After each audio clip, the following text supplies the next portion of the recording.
다 함께 기도드리겠습니다.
우리 다 함께 기도드리겠습니다. 사랑과 은혜가 풍성하신 아버지 하나님 감사합니다. 하나님의 사랑으로 우리를 죄와 허물 가운데서 구원해 주시고 우리를 늘 주님의 사랑 가운데 은혜 가운데 지켜주시고 인도하여 주심을 감사드립니다. 하나님의 사랑으로 우리를 구원하셔서 늘 진리 가운데 이끌어 주시고 깨우쳐 주시고 이 한 시간도 주님의 진리의 말씀을 사모한 마음으로 나온 우리들에게 친히 성령께서 나타내 주시고 친히 우리에게 깨우침을 주시옵소서.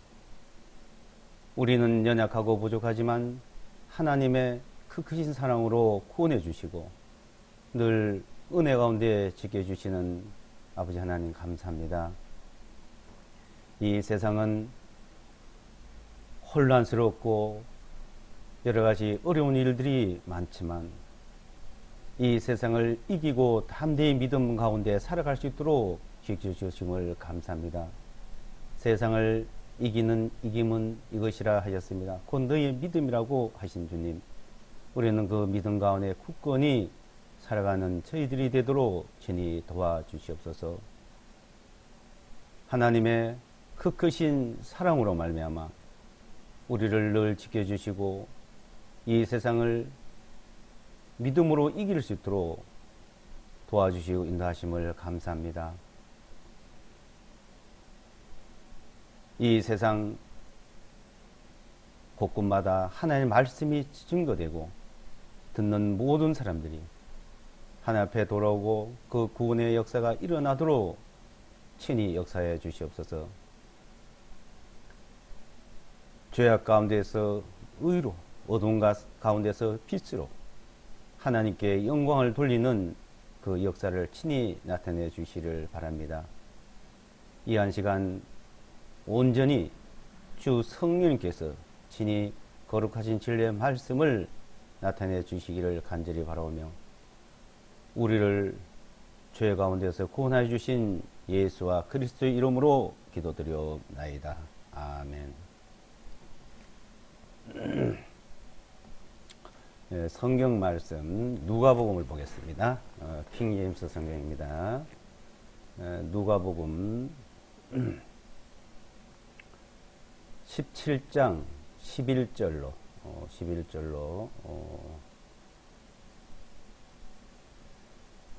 19절까지 보겠습니다. 17장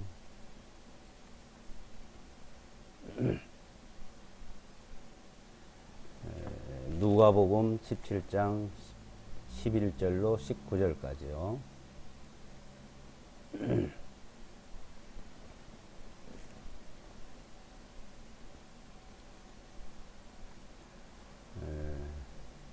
누가복음 17장 11절 19절까지 제가 읽어드리겠습니다.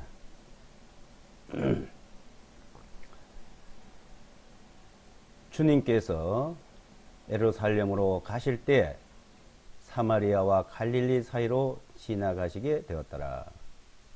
주님께서 어떤 마을로 들어가시자 나병 환자 10사람을 만나셨는데 그들이 멀리 서서 그들이 소리를 높여 말씀드리기를 예수와 선생님이여 우리를 불쌍히 여기소서 하니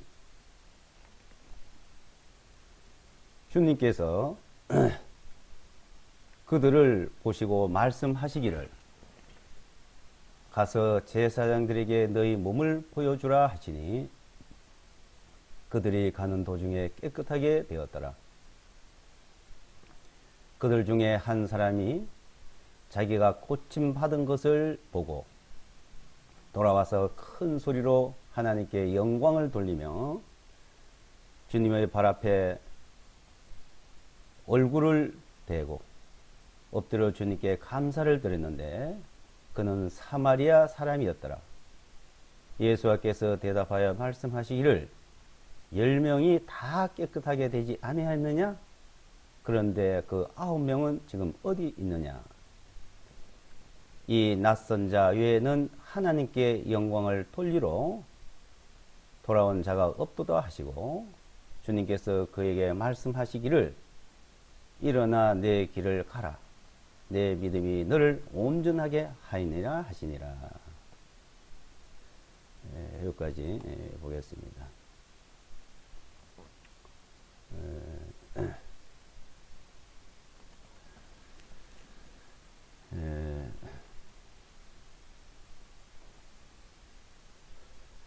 누가복음 17장 11절로 19절까지는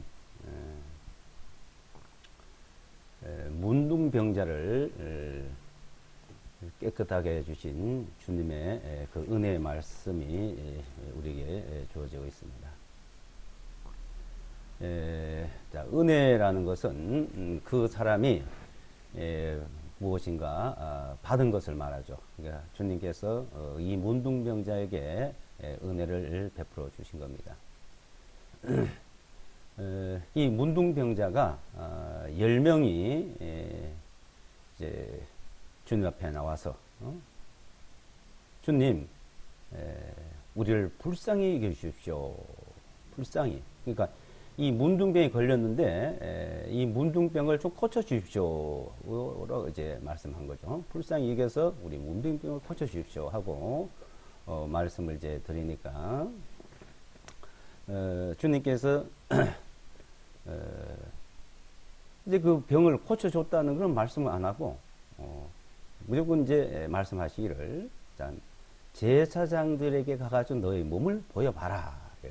제사장에게. 제사장에게 이 몸을 이제 보인다는 것은 첫째는 그 문둥병자들이 문둥병인가 아닌가 하는 것을 진단받는 것이고 그 다음에는 그 문둥병이 또 깨끗하게 되었는지 안 되었는지 이제 또 진단을 받습니다. 그러니까 이 제사장들의 그 역할이라는 것은 여러 가지로 참 많죠. 이 제사장들은 예수와께서 이제 계실 때 그 제사장들은 사두개파라고도 합니다만은 그러니까 국가를 책임지고 국가를 이제 다스리고 통치하는 그 권력계층 또한 하나님께 제사 드리는 제사를 드리고 하나님을 섬기는 일을 하는 그 제사장 또 일을 같이 겸하고 있습니다. 그러니까 근데 그 권력계층인데 이 어떤 병자, 뭐 죄인 이런 것도 다 제사장들이 너는 죄인이다, 너는 뭐 어떤 병자다, 한 것을 이제 판단을 하고 또 어떤 음식을 자 이런 음식을 먹으면 되고 먹지 말아야 되고 하는 것도 이제 가르쳐 줍니다. 그래서 짐승을 잡아서 이제 제사를 드리고서는 그 짐승을 이제 고기를 먹는 것도 이제 제사장들이 다 결정을 해줍니다. 그 일을 하는데 이 제사장들에게 가서 이제 보이라는 겁니다. 주님께서 제사장들에게 가서 보여라. 보이면은 이제 그 어떤 거 이제 결과를 알겠죠. 그럼 이 문둥병이라는 것은, 자, 이 문둥병이라는 것은 이 병이 들면은 아픈 걸 모른답니다. 문둥병이 들는데 아픈 걸 모르고 전체 문둥병이 들게 되면은 이 살이고 이 뼘마디고 이제 이게 병이 들어가지고 하나씩 떨어져 나간대요. 손마디 뭐 한 마디 한 마디 떨어져 나가고 살이 일그러지고 손마디가 떨어져 나가고 이렇게 다 아픈 걸 모른답니다. 이제 죽을 때까지 이제 그렇게 살다가 이제 가는 것이 문둥병자인데, 이 문둥병자라는 것은 이제 우리에게 또 주는 교훈이 이 죄에 대해서, 그러니까 죄인이 라는 것을 또 말하죠. 그러니까 이 죄를 문둥병 걸린 자와 이 비교로 이제 비유를 이제 말씀을 하고 있습니다. 그러니까 이 세상 죄인들을 문둥병 환자로 이제 비유를 하기도 하죠. 문둥병 환자로.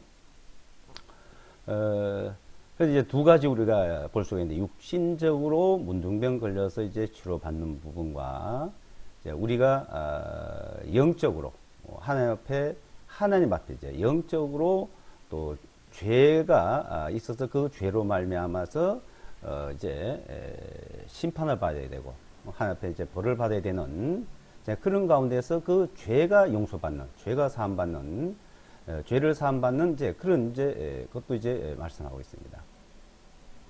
근데 지금 그 10명이라는 것은, 열이라는 숫자는 이제 완전한 숫자를 말하죠. 완전한 숫자. 그러니까 아홉 번째에서 이제 열. 그 숫자를 실제 그 열이라는 숫자는 잘 안 쓴다는 것이죠. 왜? 완전한 숫자니까. 그 완전한 숫자이기 때문에 이 세상에서 완전한 것은 없어요. 어떤 것이든지. 근데 이제 열이라는 숫자를 잘 안 쓰는데, 지금 여기 10명이라는 숫자를 이제 말씀하는 거는 주님께서 완전히 모든 죄를 사해 주시고 완전하게 하신 것을 말씀하고 있습니다. 이 동양 사상도 보면은 뭐 음양 오행이라든지 이 동양 사상들도 열이라는 숫자를 안 쓴답니다. 완전한 숫자이기 때문에. 그래서 완전한 것은 없기 때문에 이런 숫자를 이제 동서양에서 쓰지 않는다고 그래요. 근데 성경에서는 이제 이런 숫자를 말씀하고 있습니다. 여기서 이제 10명이 주님 앞에 나와서 불쌍히 여겨달라, 또 병을 고쳐달라, 문병 고쳐달라고 하니까 제사장들에게 보여라. 근데 제사장들을 보기 위해서 이제 예루살렘 성전으로 가야 되겠죠. 가는 도중에 가다가 보니까 이 문둥병이 싹 다 나은 거예요. 깨끗해진 겁니다. 그래서 10명이 다 깨끗해져 가지고 이제 그 중에 한 명이 제사장한테로 가지 않고 주님 앞에 온 거예요. 주님 앞에 와가지고 14절부터 보시면 이제 진짜 깨끗하게 됐다 이게요. 병이 다 나았다는 겁니다. 그 무릎을 꿇고선 감사함을 이제 드렸습니다. 14절 보시면 주님께서 그들을 보시고 말씀하시기를 가서 제사장들에게 너희 몸을 보여주라 하시니 그들이 가는 도중에 깨끗하게 되었더라. 그들 중에 한 사람이 자기가 고침 받은 것을 보고 돌아와서 큰 소리로 주님께 영광을 돌리며 주님의 발 앞에 엎드려 주님께 감사를 드렸다 이거죠. 주님 앞에. 근데 그러면 9명 어디 갔냐 이거죠. 자, 9명 또 다 깨끗함을 받았어요. 근데 한 사람만 주님 앞에 갔죠. 자, 이것은 두 가지로 비유를 볼 수가 있죠. 하나는 지금 10명이, 여기 10명이 이제 주님 옆에 나와서 이제 깨끗함을 받았는데 주님의 말씀을 듣고 이 죄를 다 사함받았다고, 모든 죄를 다 사함받았다고 들은 사람을 비유할 수도 있고, 이 세상, 그러니까 이 세상 모두가 다 주님께서 죄를 다 사해놨다고도 저 비유로 볼 수가 있습니다. 근데 그 중에서 들은 사람들이나 또 이 세상 사람들이나 실제 주님의 그 은혜의 말씀을 받아들인 사람, 받아들인 사람은 얼마 안 되죠. 다 이 세상 죄를 다 사해놓고 다 용서를 해놨는데, 이 세상 죄를 다 용서를 해놨는데도 그 죄를 다 사해놓은 걸 모르는 사람들, 또한 듣고도 그것을 부정하고 받아들이지 않는 사람들이 있습니다. 그러니까 완전하게 다 해놓으셨는데, 근데 사람들은 주님께서 다 해놓으신 그 자체를 생각지를 않아요. 대다수 이 세상에 종교라는 게 있잖아요. 종교. 이 종교는 무엇을 말하냐면, 인간이 어떻게 하면은 죄를 안 짓고 살 수 있냐는 걸 가르치는 것은 이 세상 종교입니다. 이 세상 종교는 인간이 죄를 안 짓고 사는 걸 가르치는 거고, 자, 그리스도 예수와께서는 하나님이 인간의 죄를 용서해 준다고 가르치는 것이고, 이것이 다르죠. 이제 제가 한 사진을 보다가 좀 느낀 점이 있는데, 한번 사진을 잠깐 보겠습니다. 하늘 보시면 이런 내용이 있어요. 여기 보시면요. 자, 이것이 석가의 사진입니다. 석가. 요 이제 깨달음을 얻기 위한 고행으로 수척해진 붓다, 붓다의 석가를 말하죠. 석가. 자, 이 세상에 이제 그 종류를 보면요.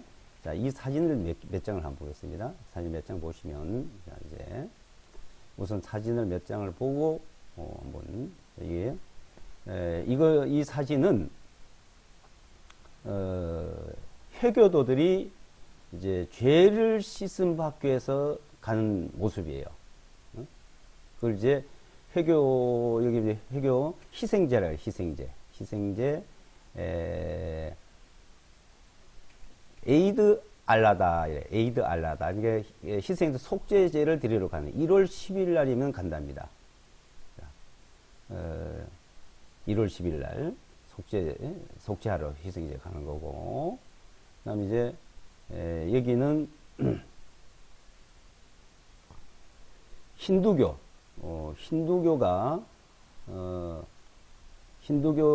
이제 또 속죄 죄 씻으러 가는 모습이야. 힌두교 죄 씻으러 갑니다. 그러죠. 힌두교 죄 씻으러 가는 모습. 그리고 이제 또 하나를 보면은 이거는 그리스도께서 가시면을관을 쓰시고 십자가에 달린 모습. 자, 이 세 종류를 한번 비교해 보시면, 이 석가는 죄를 안 짓고 선하게 사는, 자, 이것을 가르치고 있죠. 죄를 안 짓고 살면 어떻게 되나요? 이런 수행을 해야 된다는 거예요. 죄를 안 짓고. 이런 수행을 통해서 고행을 통해 가지고 선하게 사는 방법을 배우는 걸 때 가르친 거예요. 그러니까 불교에서는 무엇을 믿으라는 말씀이 없습니다. 불교에서는 석가를 믿어라, 뭐 부처를 믿어라, 무엇을 믿어라, 어느 신을 믿으라고 가르치는 것이 아니고, 인간은 수행을 해서, 어떤 수행을 통해서, 그러니까 고행을 통해 가지고 죄를 안 짓는 방법, 선하게 사는 방법을 가르치고 있죠. 불교나 이제 불교에서는 이제 그걸 가르치고 있고, 같은 그 힌두교 회교, 자, 힌두교 회교에서는 죄를 짓고 사는데 그 죄를 씻으러 가는 거 이제 1년 한 번씩. 새해가 되면은 이 회교도들은 1월 10일이면은 1년에 한 번씩 새해 시작하는데 지난 죄를 모두 씻으러 이제 희생제를 드리러 갑니다. 이제 가는 곳이 이제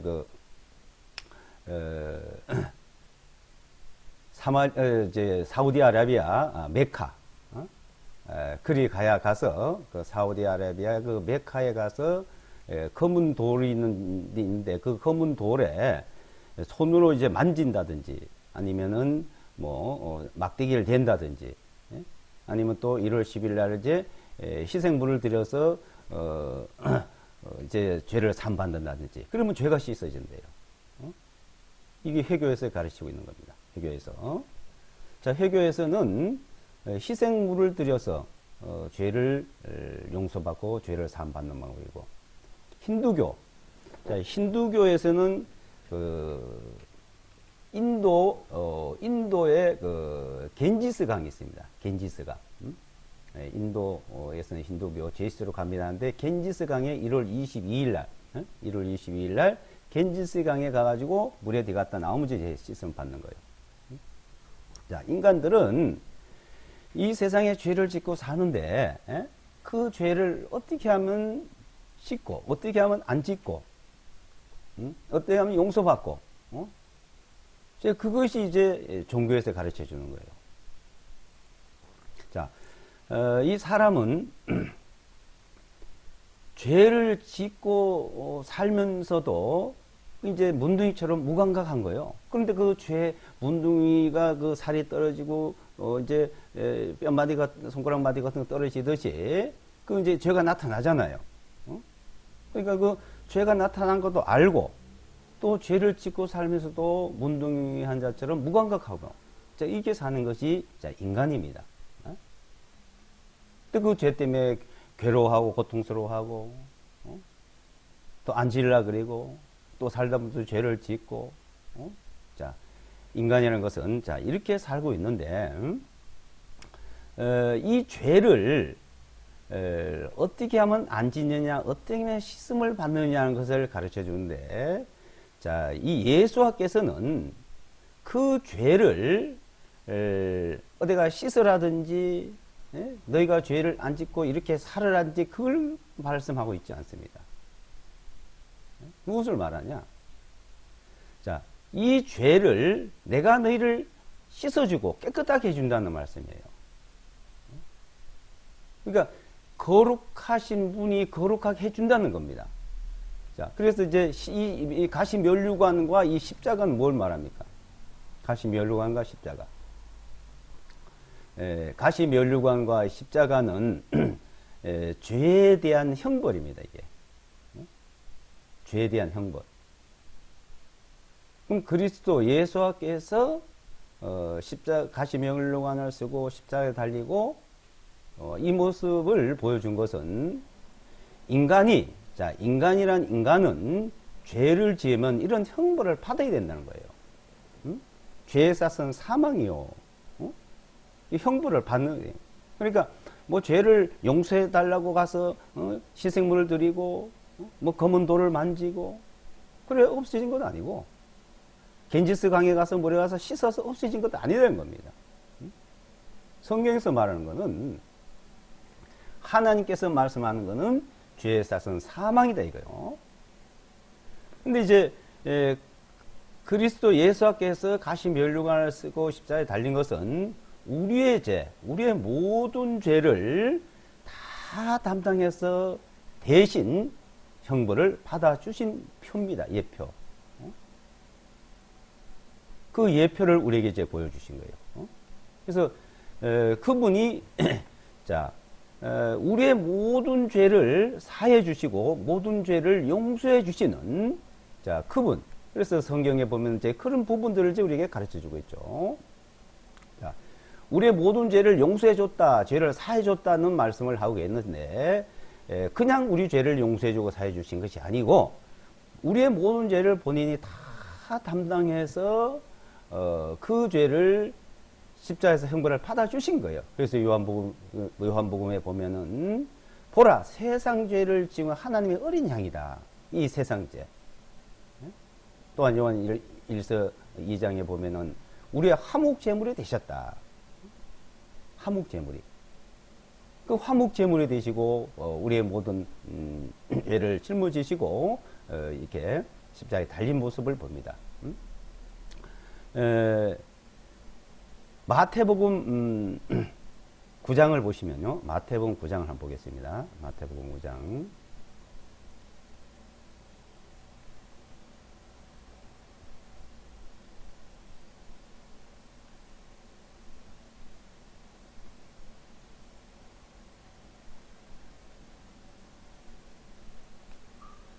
9장 2절로부터요.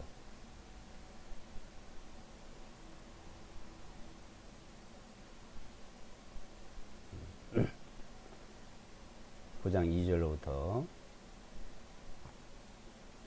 보라, 사람들이 침상에 누워있는 한 중풍병자를 주님께 데려오니 예수께서 그들의 믿음을 보시고 그 중풍병자에게 말씀하시기를 아들아 안심하라, 내 죄들을 용서받을지어다 하시니라. 보라, 서기관들 중에 몇 사람이 속으로 말하되 이 사람이 하나님을 모독하였도다 하니 예수께서 그들의 생각들을 아시고 말씀하시기를 어찌하여 너희가 너희 마음속에 악을 생각하느냐. 이는 너는 죄들을 용서받을지어다 말하는 것과 일어나 걸어가라 말하는 것 중 어느 것이 더 쉽겠느냐. 그러나 인자가 땅 위에서 죄들을 용서하는 권능을 가진 줄을 너희에게 알게 하려 하노라. 그리스도 예수께서는 이 땅에 오셔가지고 3년 반 동안 공생애 속에서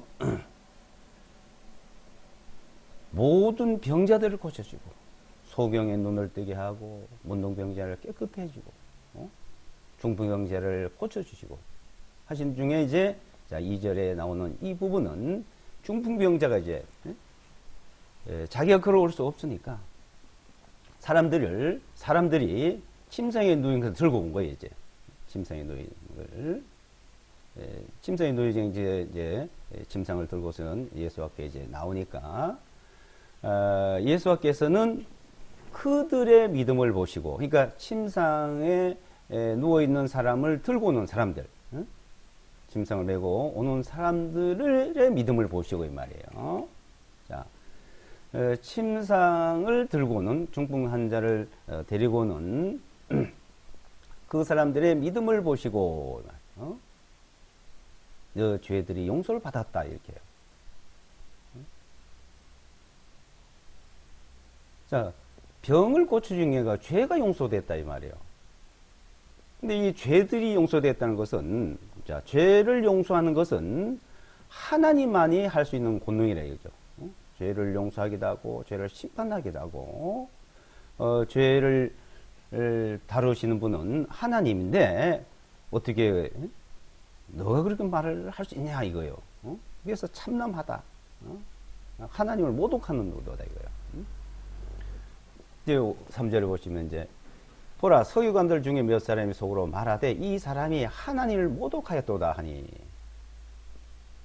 하나님을 모독하는 건 말이다 이 말이요.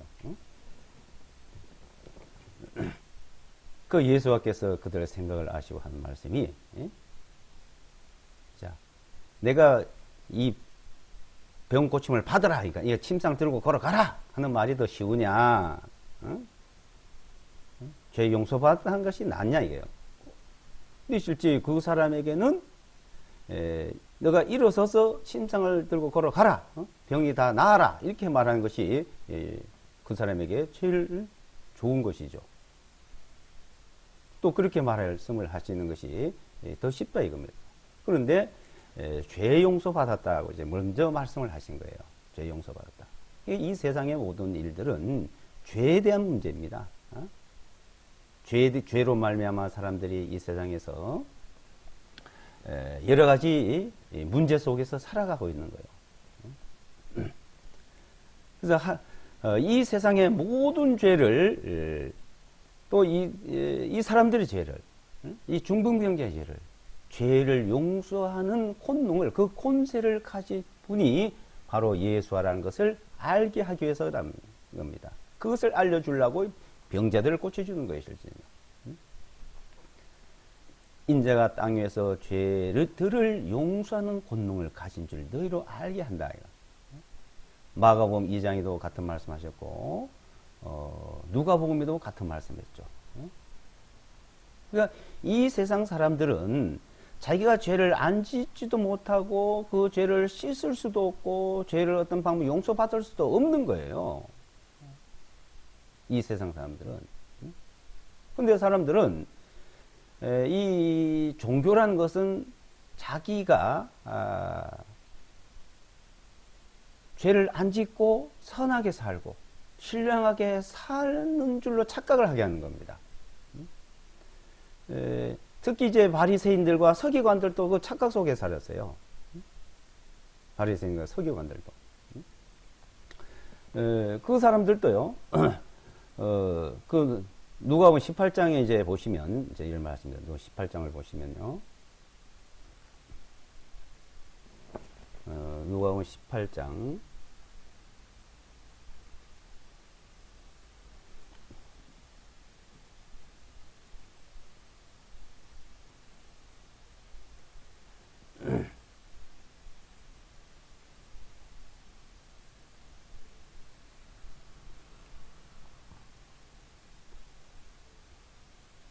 네.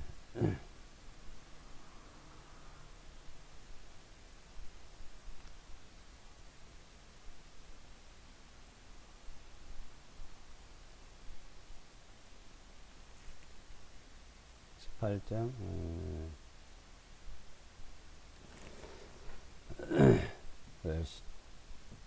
9절부터 보겠습니다. 18장 9절 9절부터요. 18장 9절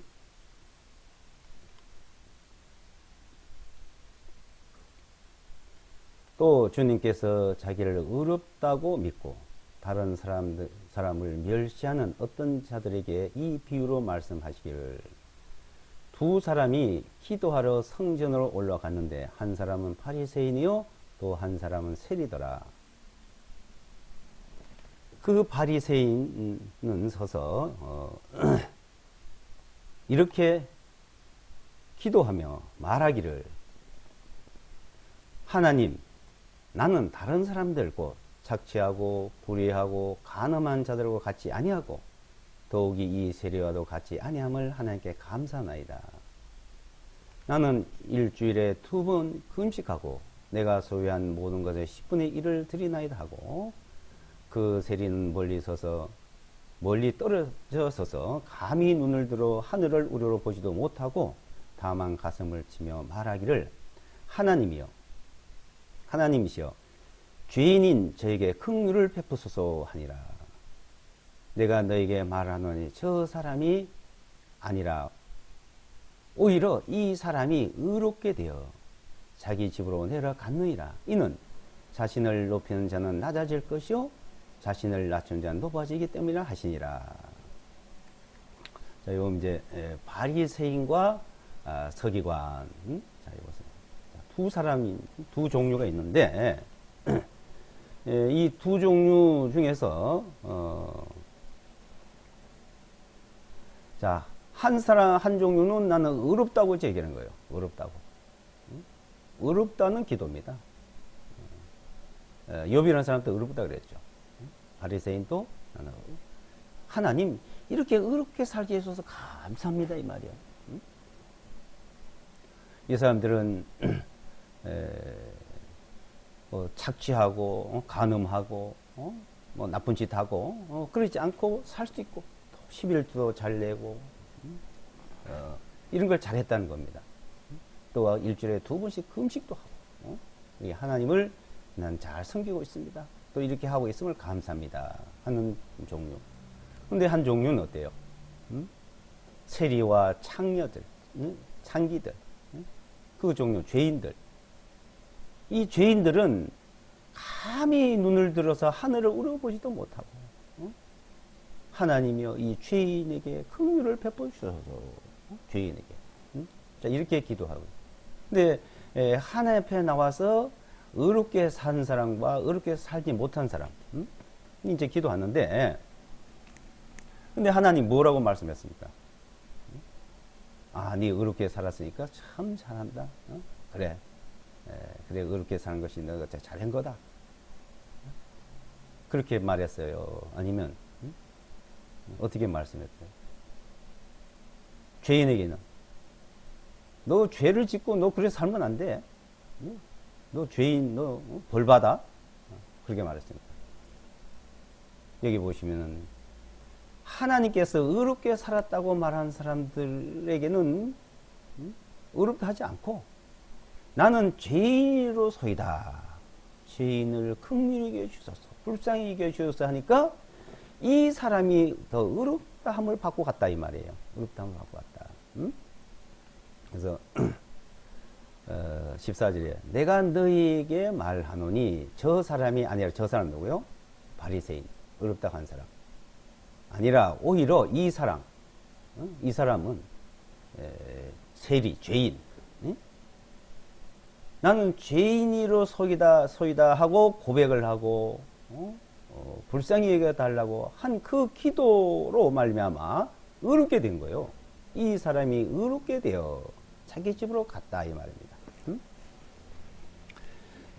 그러니까 하나님 앞에 인간은 다 죄인이요. 하나님 앞에 인간은 다 죄인이요. 이 세상에서 볼 때, 이 세상에서 살아가는 사람들의 눈으로 볼 때는 저 사람 나쁜 사람, 좋은 사람, 죄인, 의인 이렇게 구분이 되죠. 근데 이 세상의 그 죄라는 것은 하나님 보시는 죄와 하나님 보시는 죄, 인간이 보는 죄는 그 다른 겁니다. 그걸 우리는 잘 살펴보셔야 돼요.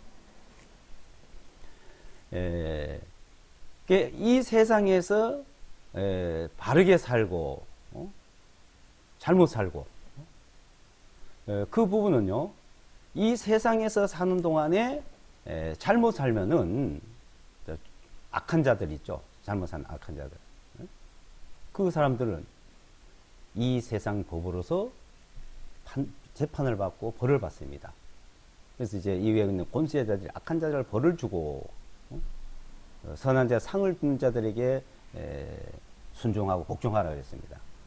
그러니까 이 세상에서 이 세상의 제도의 법, 사람이 살아가는 제도의 법, 그 법이 있어요.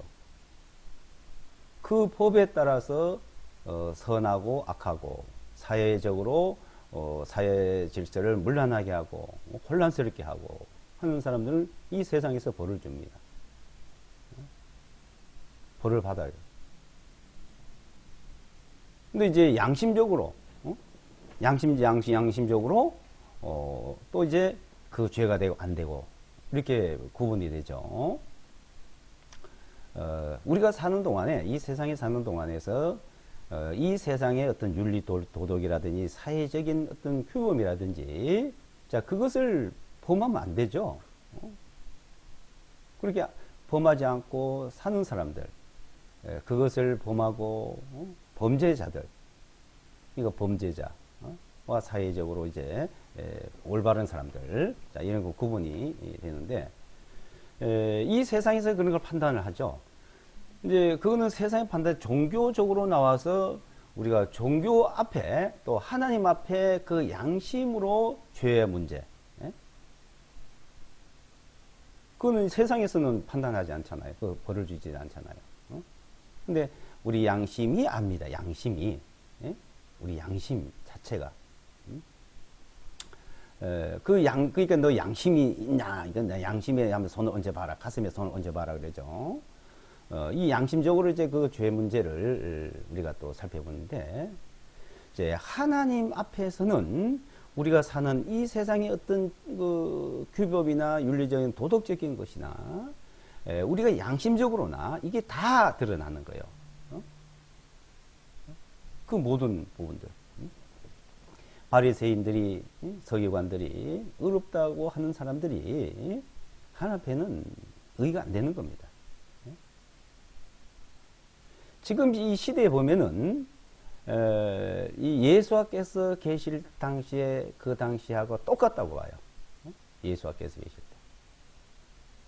그 바리새인 서기관들, 지금 종교 지도자들, 종교 지도자들이 의롭다고 그러죠. 거룩한.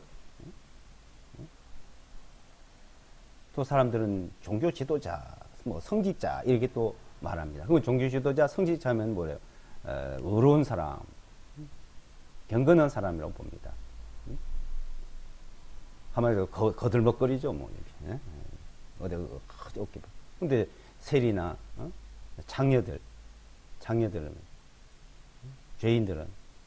이 죄를 지면 사람이 움츠러든답니다. 예. 자꾸 이제, 어깨가 움츠러들고, 몸이 움츠러든대요. 이제 이 인체에 대해서 조사를 해보니까, 예, 범죄를 많이 하는 사람들, 죄를 많이 짓고 사는 사람들은 이 어깨가 움츠러들고, 예, 허리가 휘고 이런데요. 자꾸 움츠러들어서. 이 세상에서도 죄를 지으면 그렇게 자꾸 자기 몸 자체도 그렇게 변형이 생긴답니다. 근데 이제 이 세상이 좀 어렵게 사는 사람 어때요? 좀 당당하게 딱 어깨를 펴고, 어깨를 펴고 딱 고개를 딱 쳐들고, 당당하죠. 이 세상이 그렇게 맞는 말이에요. 그런데 하나님 앞에는 안 그렇다 이겁니다. 하나님 앞에는. 이 종교 지도자들은 우리가 하나님 앞에 항상 봐야 됩니다. 그 당시에 바리새인들은 그렇게 하나님 앞에 의롭지 못했다 생각합니까? 지금 더해요. 지금은 종교 지도자들이 바리새인들보다도 더 하나님 앞에 올바르지 못합니다. 그래서 마태복음에 보게 되면은 이 바리새인들, 서기관들, 장로들이 모세 자리에 너희가 앉아가지고 가르치기만 하고 의롭다고 말로 하고 의롭게 살라고 말로 하고 근데 그들을 행동을 하나 보지 말고 말만 듣고 그건 행해라. 모세 자리에 앉아있습니다. 지금도 예수와 자리에 앉아서 바울 자리에 앉아가지고 바울이 어떻고 이렇게 살아야 되고 저렇게 살아야 되고 자기들이 이렇게 살아야 된다고 말씀한 거는 하나도 적용 안 하고 듣는 자들에게만 그렇게 살라는 말만 골라가지고 가르치고 있습니다. 이 말씀을 증거하는 자들은 어떻게 살아야 될 것을 성경에서는 사도 바울께서 자세히 말씀을 하고 있어요. 자, 이제 우리는 하나님 앞에 나와서는 모두가 다 죄인입니다. 다 문둥병자요. 다 죄인이요. 똑같은 사람. 그러니까 이 종교적으로 우리가 볼 때와 우리가 하나님 앞에 나왔을 때 구분을 하셔야 됩니다. 하나님 앞에는. 하나님 앞에는 창녀나 세리나 바리새인이나 장로나 목사나 신부나 똑같은 거예요. 하나님 앞에 지금 무엇이 다르요? 우리는 똑같은 입장에서 항상 그 죄인들을 죄를 용서해주고 죄를 사해주다는 감사함으로 살아야 되고 어떤 사람이 그 사람은 죄인이다, 잘못 산다, 못 산다, 또 우리는 판단하면 안 되고 그것을 우리는 지적하고 거기에 대한 것을 우리는 말할 수 있는 자격이 없습니다. 구약시대나 신약시대나 인간이 하나님 앞에 어떻게 죄를 용서받고 사함받는지를 그것을 말씀하시는 거예요.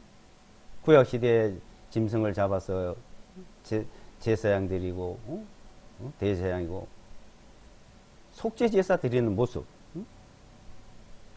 그래서 하나님은 거룩하신 하나님. 거룩하신 하나님. 그 거룩하신 하나님이 이제 인간을 거룩하라 하신 거예요. 그 레위기 19장에 보게 되면 이스라엘 백성들로 내가 거룩하니 너희는 거룩하라 그랬어요. 어떻게 하나님처럼 거룩하라는 겁니다. 하나님처럼.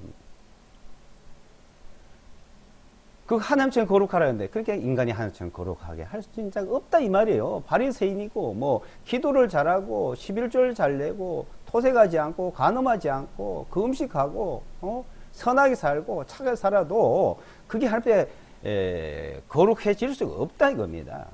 그러니까 하나님이 거룩하게 해주신다 했어요. 그래서 내가 너희를 거룩하게 하는 하나님이다 그래요. 거룩하게 하시는 분, 거룩하신 분, 거룩하게 하시는 분. 그러니까 거룩하신 분이 거룩하게 하시는 거예요. 죄를 용서해주고 죄를 사해주는 거예요. 그분이 누구냐? 예수와 그리스도라는 겁니다. 그리스도 예수께서 그렇게 하는 권능이 있다는 거고. 그러니까 자, 주님 앞에 나온 중풍병자가 무엇을 했어요? 무엇을 했냐고요? 기도를 했어요? 뭐 선하게 살았어요? 주님 앞에 뭘 드렸어요? 그냥 나오니까, 주님 앞에 나오니까, 데리고 나오니까, 병 고쳐주고 죄 사해주고, 10명 문둥병자가 주님 앞에 나와서 불쌍히 얘기 달라고 부르짖으니까 그 문둥병이 깨끗하게 된 거예요. 그러니까 나는 문둥병자입니다. 나는 죄인입니다. 이거 아는 거예요. 그리고 주님 앞에 우리는 모습. 그래 거룩하게 하시는 분을 아는 거예요. 출애굽기 31장 13절에도 나는 너희를 거룩하게 하는 자다. 예기 22장 9절에도 나는 너희를 거룩하게 하는 하나님이다. 거룩하게 하는 하나님. 그러니까 거룩하라 하셨고 거룩하게 해주시고 이스라엘 백성들 속에 그걸 가르쳐 주시던 그분이 이제 친히 이 땅에 오신 겁니다. 친히 이 땅에 오셔서 요한복음 1장에 태초에 말씀이 계셨다. 이 말씀이 하나님께 계셨는데 이 말씀이 이제 육신이 돼서 왔다 그럽니다. 육신이 돼 오신 분. 그분이 오셔가지고 내가 너희 죄를 용서하고 병을 고쳐주고 죄를 용서하는 죄를 용서해주는 그런 권능을 가지고 있는 분이라는 것을 말씀합니다. 자, 죄를 용서해주고 죄를 다 사해주는데 그냥 그것을 말씀으로 하신 것이 아니고 우리의 모든 죄, 세상 모든 죄, 나의 죄를 십자가에서 다 짊어지시고 가시 멸류관으로 다 뒤집어 쓰시고 나의 죄 다 뒤집어 쓰시고 다 짊어지시고 그 죄에 대한 형벌을 받으셨어요. 인간이 각자 자기 자신이 자기 죄에 대해서 형벌을 받아 죽으면 그걸로 끝나는 거예요. 그건 멸망이에요. 죄에 대해서 싹슨 사망은 영원히 멸망으로 갑니다. 근데 이제 예수와 그리스도 말미암아서 이제 의롭게 되게 해주신 겁니다. 히브리서 10장을 한번 보겠습니다. 히브리서 10장. 히브리서 10장.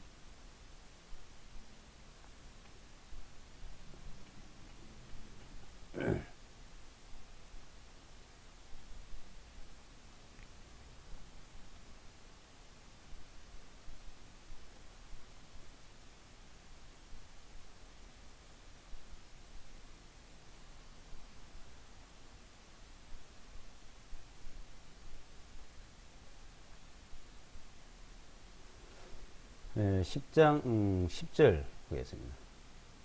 10장 10절.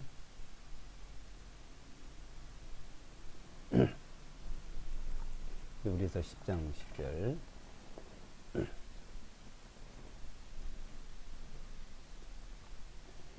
이 뜻에 따라 모든 사람을 위하여 예수와 그리스도의 몸을 단 한 번에 들이심으로 인하여 우리가 거룩하게 되었느니라.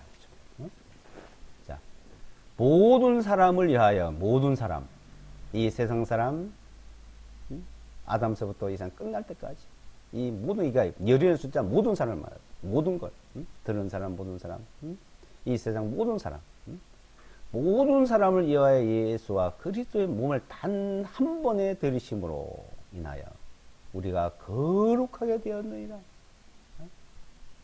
거룩하신 분이 우리를 거룩하게 하셨다는 겁니다.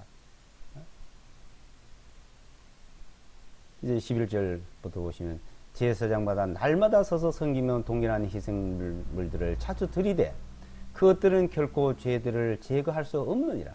그러나 이분께서는 죄들을 위하여 단 한 번의 희생물로 영원히 드리신 후에 하나님의 오른편에 앉으시고 그 이후부터는 자신의 원수들을 자신의 발판으로 삼으실 때까지 기다리시나니 이는 그분께서 단 한 번의 예물로 거룩하게 되어 있는 자들을 영원히 완전하게 하셨기 때문이라.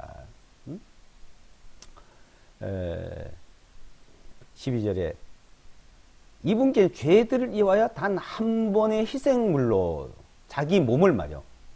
이제 그리스도 예수와 함께 그 몸이 희생물이 된 거예요. 그래서 그 피로 말미암아 우리가 죄의 삶, 곧 영원히 용서를 받은 거예요. 에베소서 1장에도 그 말씀하고 계시죠.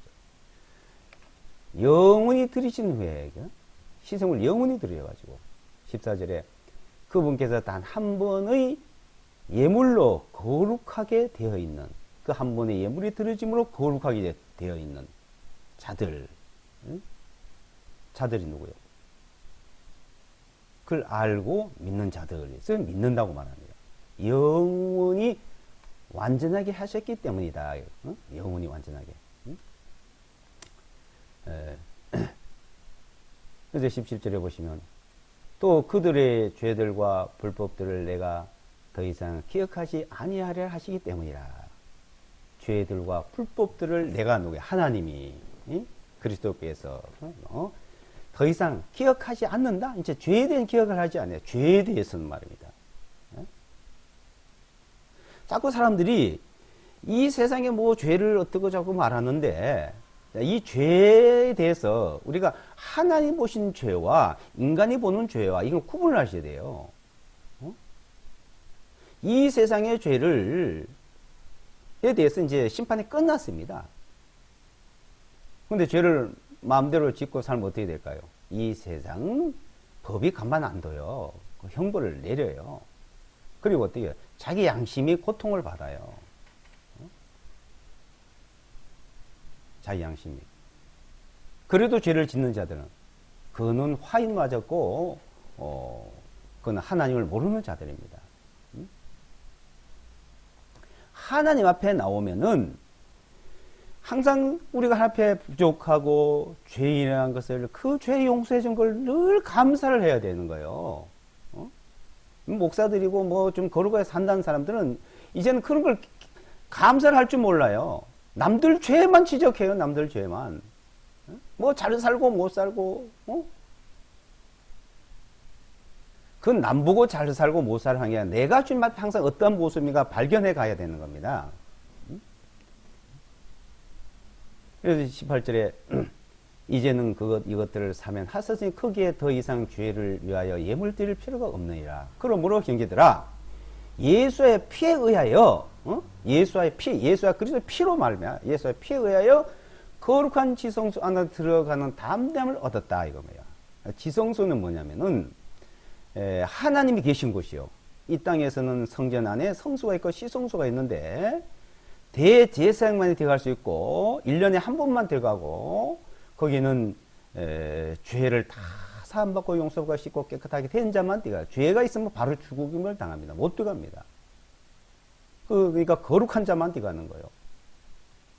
그 거룩하게 하는 모습을 여러 가지로 가르쳐 준 것이 바로 모세오경 속에 있습니다. 특히 출애굽기, 레위기, 민수기 안에 그 설명을 하고 있죠. 이제 거룩한 지성소 안에 들어갈 수 있어. 이제 우리는 왜 거룩해졌다 이거예요. 우리는 지성소가 있으면 지성소에 들어갈 수 있고 하늘나라의 지성소에 들어갈 수 있는 담대함을 얻었다는 겁니다.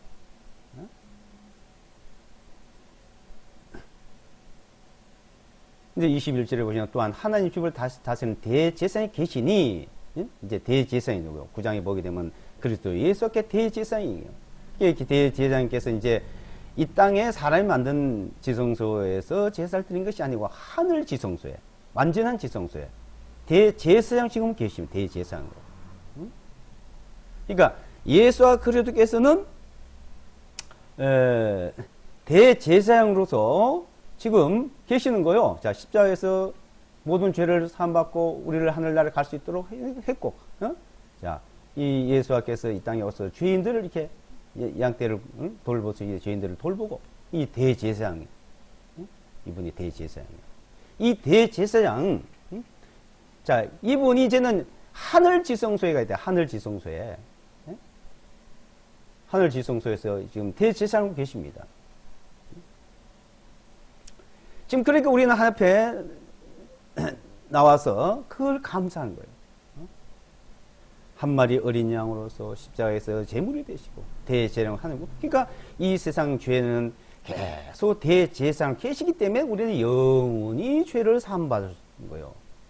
그분이 한번 드리고 만약에 안 하면 죄가 또 있는 거죠. 그러니까 대제사장 지성소에서 그 속죄 제사할 때는 모든 이스라엘 백성이 다 죄를 사함받은 거예요. 그럼 이제 나오면 그 죄가 또 있잖아요. 그럼 다시 또 1년 다시 들어간 거예요. 1년 후에. 매년 그렇게 해야 돼요. 대제사장의 지성소에 매년 들어가야 돼요. 1년에 한 번씩. 근데 이제 예수가 그렇게 대제사장으로 하늘 우편에 계속 계시잖아요. 지성소에. 계속. 어? 그 22절에 보시면은 우리가 마음의 뿌림을 받아 악한 양심으로부터 벗어났고 뭔 뿌림을 받지? 그리스도 예수의 피의 뿌림을 받아요. 우리 몸이 정결한 물로 씻겨나니 믿음의 충만한 확신 가운데서 진실한 마음으로 가까이 나아가자. 가까이 나아가자. 이제 그 밑에 이제 아래쪽에 더 보시면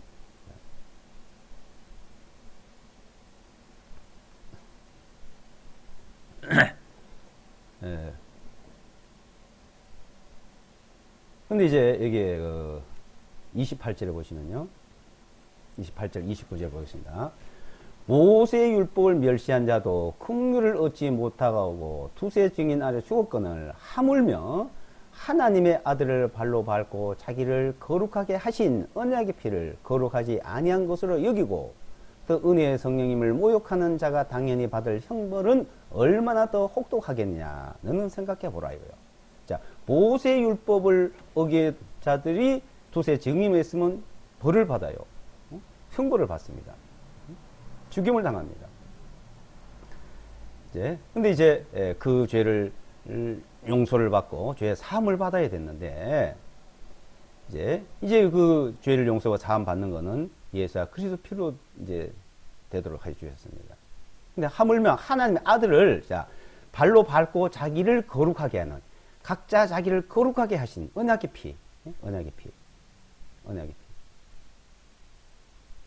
거룩하게 하는 그 나를 거룩하게 하고 나를 의롭게 하고 내 죄를 다 씻어 주셔서 거룩하게 하신 그리스도 예수의 피로서 씻어서 물로 씻는 것도 아니고 다른 거 씻는 것도 아니고 짐승의 피로 씻는 것도 아니고 이제 그의 피로서 씻어 거룩하게 해주셨어요. 근데 그것을 거룩하지 아니한 것으로 여기는 자들 그 은혜를 거부한 자들이 어떻게 되겠냐 이거예요. 그것이 바로 성령님을 모욕한다. 성령. 그러니까 성령을 해방한다. 성령을 거역하는 거라 이거죠.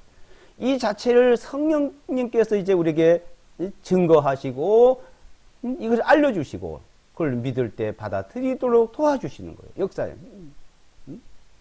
이 성령을 모욕한다, 거역한다, 해방한다 이거죠. 예수와 그의 피를 거룩하게 해주신 그것을 거역한 자들 말이죠. 예수와 그의 피로서 거룩하게 해주신 것을 거역하는 그 자체가 성령을 거역하는 것이요, 성령을 모욕하는 것이요, 성령을 해방하는 거라는 겁니다. 그러고 나면 이제는 다른 방법이 없어요. 형벌밖에 없다는 거예요. 형벌밖에. 형벌만 남았다는 거예요. 우리는 예수와 그의 피로서 거룩하게 되었습니다. 내가 거룩하게 사는 것도 아니고 내가 거룩하게 하는 것도 아니에요. 방법이 없어요. 인간은. 그 죄 가운데 살아. 죄 가운데 태어났고 죄 가운데 살고 죄 가운데 죽고 죄 가운데 형벌을 받고 그래서 문둥병자처럼 똑같은 겁니다. 그럼 무디게 살아요.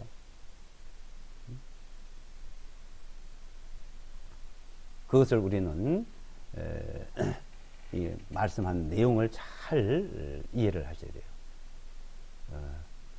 그래서 이제 나는 거룩하다는 것이 바로 구원받은 그 믿음이죠. 우리는 구원받았다는 것은 나는 죄인이었고 문둥병 환자 같은 똑같은 죄인이었는데 그 치료를 해주셨습니다. 죄를 사해 주셨습니다. 거룩하게 하신 분을 우리는 점점점 알아가는 것이 우리가 할 일이라고 봅니다. 기도하고 마치겠습니다.